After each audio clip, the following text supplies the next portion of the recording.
Ano ba yan? Okay.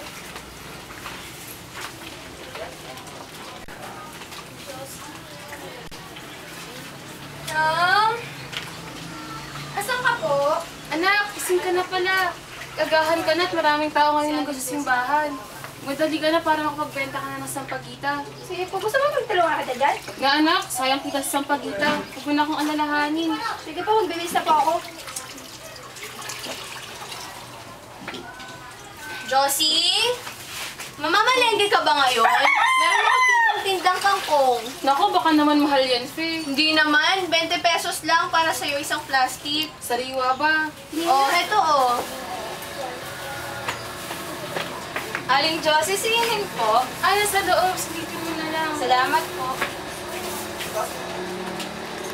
Ineng, tayo na magbili